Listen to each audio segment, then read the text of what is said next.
E agora você acompanha pela Rádio Rio de Janeiro o programa Estudo das Obras de André Luiz. Vamos refletir sobre o livro Nosso Lar. Produção e apresentação, Tereza Cristina e Marco Antônio.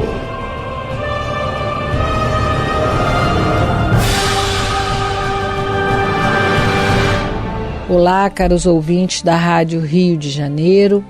Estamos começando mais um programa do estudo das obras de André Luiz. Estamos estudando o livro Nosso Lar, que foi psicografado por Francisco Cândido Xavier pelo espírito André Luiz. Amigos ouvintes, novamente aqui estamos com a permissão de Jesus para darmos continuidade ao estudo da obra Nosso Lar. Nós estamos já no final do capítulo 48, Culto Familiar. E no programa passado comentávamos sobre vamos dizer assim, o reencontro, né, do Ricardo com a família. Família que fez para ele uma homenagem, um poema, né, musicado, que nós não nos atrevemos a cantar. Só lemos. Para não cair a audiência aqui do programa, senão ia ficar difícil. Mas muito bonito o poema, foi feito para ele, e ele se apresenta num globo, né? Dentro do globo, ele é uma criancinha, comentamos sobre isso, e desdobrado foi feito nele uma regressão, chamamos de regressão, porque ele não é mais o Ricardo, agora é um bebezinho que está lá com uma família, uma nova família. E mas ele foi trazido à colônia, e aí se manifestou como Ricardo, né, como ele era. Então por isso a gente chamou de regressão. E aí dentro desse globo ele agradece, né, muito emocionado, agradece ao presente que foi dado a ele, essa música, esse poema, e fala sobre a questão do culto doméstico do Evangelho, né? A importância, falamos sobre a importância, sobre a presença dos bons espíritos nessas reuniões sérias. E o culto do Evangelho é uma reunião séria. Nessas reuniões sérias, onde o pensamento está voltado para os ensinamentos de Jesus. E aí ele fala sobre isso, e falamos também sobre o detalhe que o André Luiz fala, que a dona Laura chorava, sim, mas discretamente, sem o desequilíbrio que muitas vezes acontece conosco, né? Com a partida de um ente querido. E aí depois disso, depois disso a Judite, uma de suas filhas, vai e abraça o globo. Aí falamos sobre a importância do globo, porque ela não abraçou o pai, sim o globo. Até porque um desequilíbrio assim, uma coisa mais, um desequilíbrio, né? Emocional, pode afetar o espírito, e aí pode dar algum problema no bebê lá no berço, né? No bercinho dele lá. E aí paramos aí, onde há esse abraço da Judite ao globo para o pai. Então nós vamos continuar a leitura do qual parágrafo? 29. E aí ela fala assim para o pai: pai querido. Não, isso eu já lemos. Já lemos? Já. É o 29. Sua mãe. Ah, tá. Isso mesmo. Ela pergunta o que ele. Sim, ela pergunta ao pai o que eles podem ser úteis, o que você está precisando, assim, né? Demonstrando realmente uma preocupação com o pai. E aí, mais adiante, assim, ele responde a ela: sua mãe virá ter comigo em breve, filhinha. Mais tarde virão vocês igualmente. Que mais eu poderia desejar para ser feliz, se não rogar ao Mestre que nos abençoe para sempre? Então, isso aqui é um detalhe também que a gente tem que aprofundar um pouco nesse parágrafo, por raciocínio da questão da morte, da desencarnação. Ele fala assim: olha, sua mãe virá ter comigo. Se fosse ao contrário, que como nós já lemos no nosso lar alguns casos aqui, fulano virá ter conosco em breve. Os espíritos às vezes falam de alguém que está encarnado e virá ter. Eles não falam assim: olha, ele vai morrer, não, ele virá ter conosco. Muda a ideia sobre a questão da morte ser uma tragédia, porque não é. Nós nos habituamos a isso, a pensar erradamente na questão da tragédia da morte. Fulano vai morrer antes ele do que eu. Não é, isso é uma continuidade da vida. A vida existe sempre. porque é o dizer aquele aqui, ó. E mais tarde vocês vão também ter conosco. Que felicidade eu poderia querer mais, não é? Então, o ter conosco, é isso que acontece conosco. O que está acontecendo com a família aqui do Ricardo, acontece conosco corriqueiramente. Agora, na família, como diz a Joana de Ângeles, nós temos a presença necessária dos inimigos queridos, porque são os nossos resgates, claro.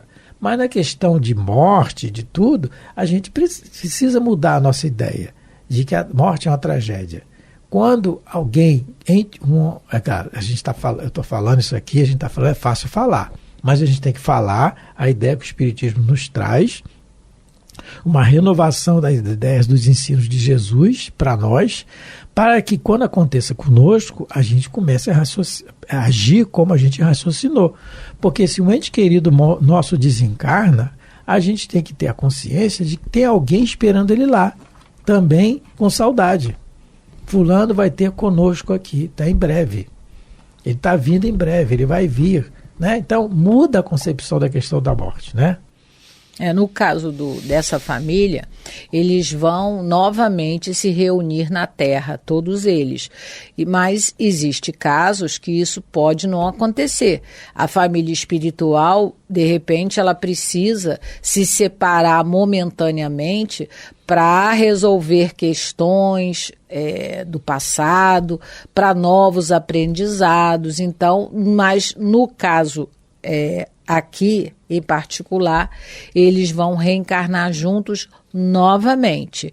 Então, a gente vê que muitas das vezes isso pode acontecer, essa repetição do mesmo círculo familiar, mas pode ser muitas vezes que não aconteça isso. E às vezes até não como punição, mas como um aprendizado mais difícil. A dona Ivone do Amaral Pereira é o exemplo disso. Ela conta que por ela ter sido rebelde e ter se suicidado algumas encarnações, ela perdeu o direito de voltar a conviver com espíritos, vamos dizer assim, amigos e familiares. Então, essa última encarnação dela, ela vivenciou isso de uma maneira muito dolorosa. Ela conta os seus biógrafos contam que ela, quando era pequena, e ela mesma fala sobre isso, né? Não só os biógrafos dela, mas ela mesma fala sobre isso no livro Recordações da Mediunidade, no Devassando o Invisível. Ela conta que quando ela era pequena, ela não reconhecia, né? E ela com a faculdade mediúnica não é muito aflorada, ela não reconhecia pai, mãe, ela não queria pedir a bênção ao pai, ela apanhava por causa disso, porque ela tinha nítida lembrança do pai dela da última encarnação. Então ela conta que ela perdeu o direito de conviver com espíritos por ela não ter sabido valorizar a família que tivera em várias, né, nas encarnações, quando ela comete o suicídio e magoa muito a família. Então, existem esses casos também, né? Aqui a gente sabe desse caso que vai se repetir, né? Novamente o encontro desses espíritos na Terra como família, mas também existem casos em que espíritos reencarnam em famílias, muitas das vezes, desconhecidas, né? Então, o que a Tereza está colocando, até a questão da família, no Evangelho segundo o Espiritismo, capítulo 14, item 8, Allan Kardec coloca a parentela corporal e a parentela espiritual. É bem isso que a gente está falando. Ele diz assim, só um trechinho que a gente vai ler. Os laços de sangue não criam forçosamente os liames entre os espíritos. Não são os da consanguinidade os verdadeiros laços de família, e sim os da simpatia e da comunhão de ideia, os quais prendem os espíritos antes, durante e depois das encarnações.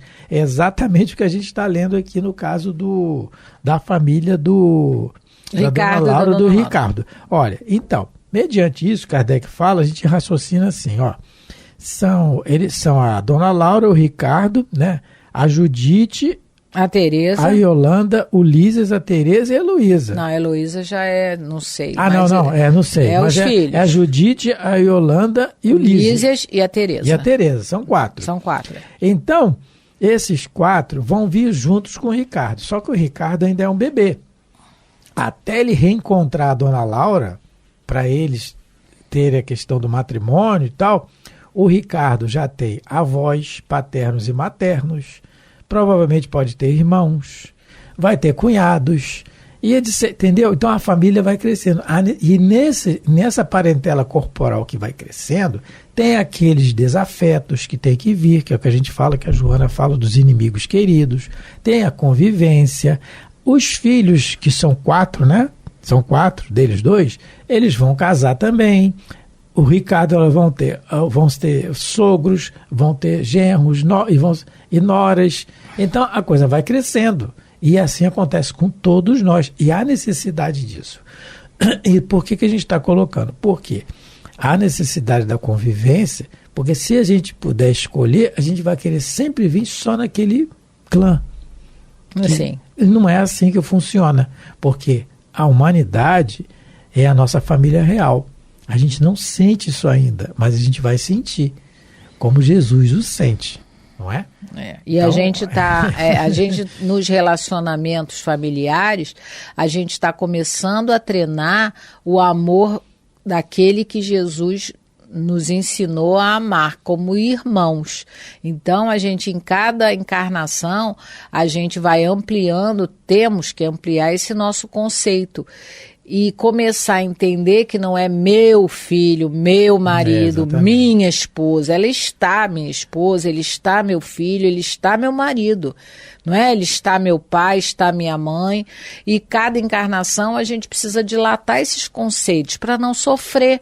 Porque a gente vai ver o sofrimento do André Luiz quando ele vai retornar daqui a pouco em casa por conta disso, desse cultivo egoísta, né, dentro do seu próprio lar, se achando dono da casa, dono das pessoas, e a gente está vendo que, né, o Espiritismo nos vem relembrar o que Jesus disse: amai-vos uns aos outros como eu vos amei. Então, Jesus não nos ama com posse, Jesus não mexe nem no nosso livre-arbítrio.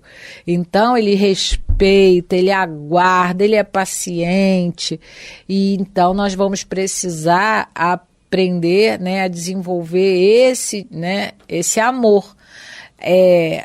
Que no caso aqui agora, eu acho que até os genros e as noras chegarem, a família vai ser bem tranquila, porque eles se amam, né? Mas agora, quando chega nora, genro, quando neto, o negócio se amplia, mas porque entre eles... Eu sei, peraí, a Tereza está esquecendo dos vizinhos. Ainda tem vizinho no caso, assim. Porque tem, mas aí, porque olha só. Mas o vizinho você fecha a porta. Mas às vezes. Porque o ruim é quando é dentro. O problema é assim, quando olha, acho que é a Joana, né, que fala, você está no lugar certo, na hora certa, com a família certa, com a parentela certinha.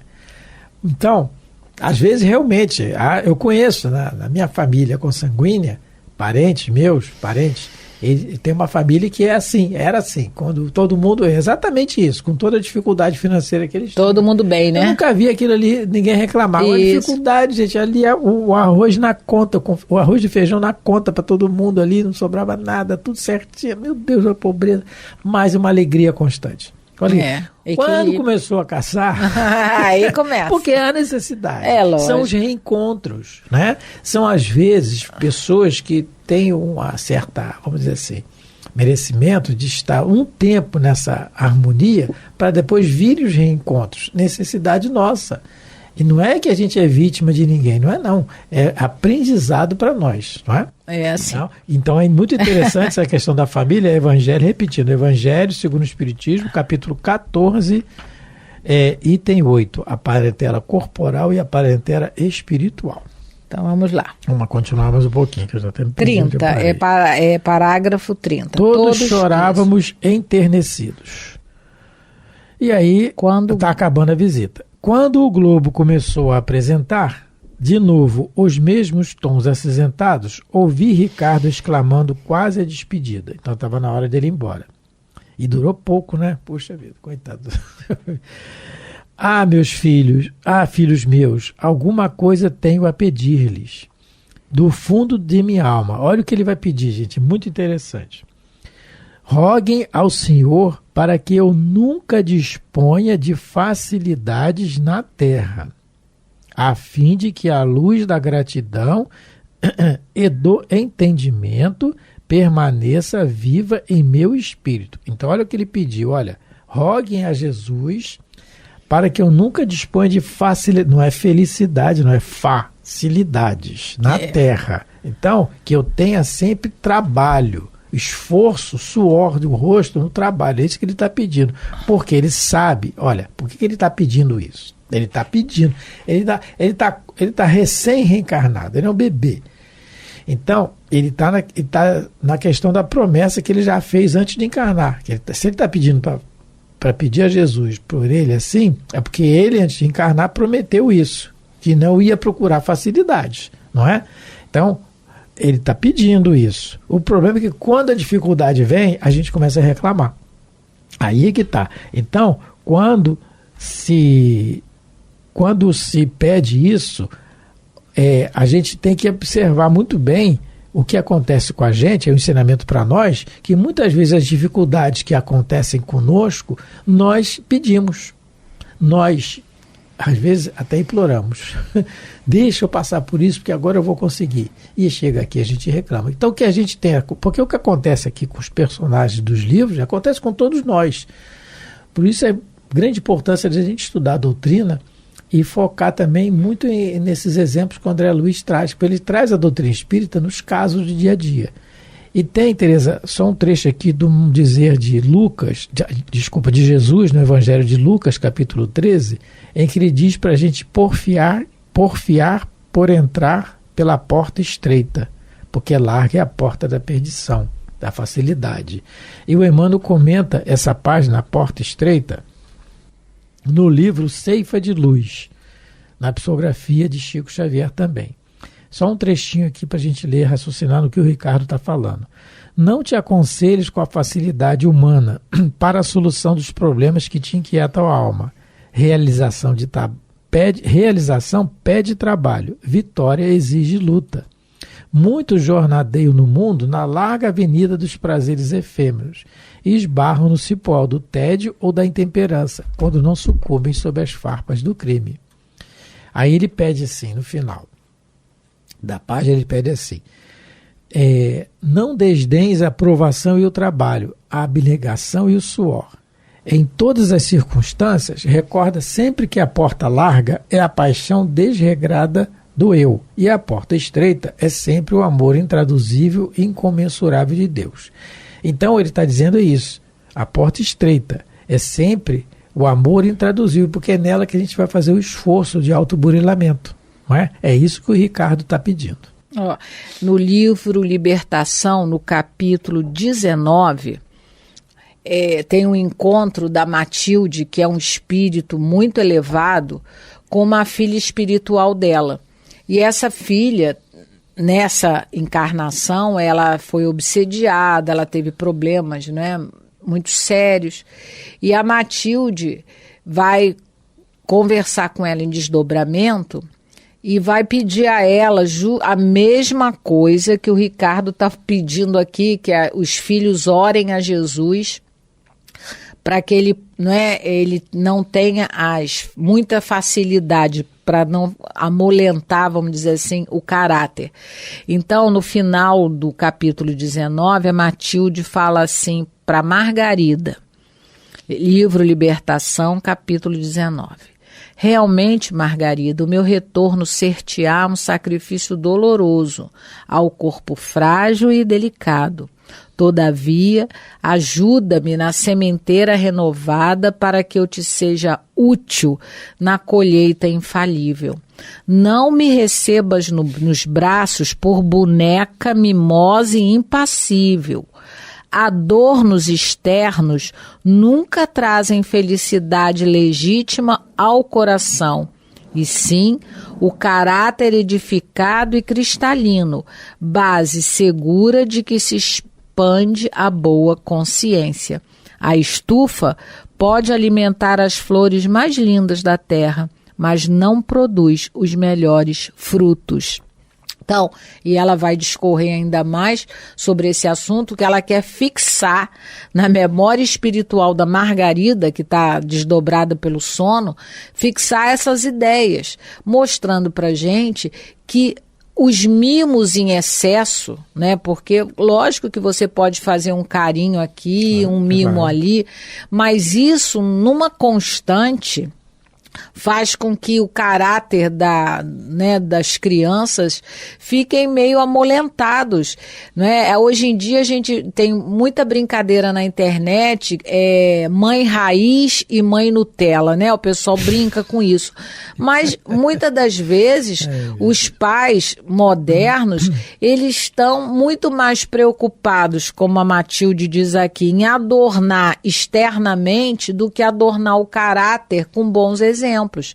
Porque educar dá trabalho, você tem que tirar um tempo para isso, para conversar, para explicar, você gasta tempo, né, para dar o exemplo, você tem que se vigiar muito mais. Então, a gente está vendo hoje em dia muitos jovens que não querem sair de casa, né? Que não ficam na casa dos pais até 30, 40 anos, que não querem, né, assumir responsabilidades, muitas das vezes porque foi tudo na mão. Não ensinaram a arrumar uma cama, não ensinaram a botar uma comida no prato. E uma coisa... Isso estamos falando de coisas básicas. A Teresa fala, né? Só um parênteses, quando você fala de não querem sair da casa dos pais, é aqueles que ficam, mas não colaboram em nada, né? É esse que é o problema. Né? 40, 50 anos. Não colabora em nada. Você... E, gente, a gente está falando de espíritos da graveira comum, como quase todos nós na Terra. Sim. Mas não estamos falando de espírito superior. Esse é o contrário, que vai ser o caso que a Teresa falou, da Matilde e a Margarida, porque a Matilde vai vir filha da Margarida. Então, vai ser uma criança que vai ensinar o pai e a mãe. É diferente, mas aí... Mas mesmo assim ela está preocupada, porque o meio influi. Mesmo assim ela está preocupada. Ela está preocupada, ela é um espírito altamente evoluído, mas o meio tem uma influência, né? O anjo, vamos dizer assim, Alcione, que era um anjo, né? O Antênio fala para ela, né? Minha filha, você vai estar lá sujeita às leis da matéria. Então é complicado. Alcione, né? É o livro Renúncia. Renúncia, isso. É muito interessante essa conversa que a Matilde tem com a Margarida. Quem quiser dá uma olhada no capítulo todo, capítulo 19 do livro Libertação. Só para a gente terminar, porque faltam 2 minutos, é isso que a Teresa colocou, né, da Alcione no livro Renúncia, é um espírito de alta envergadura, né, superior, o Emmanuel até elogia no prefácio do livro.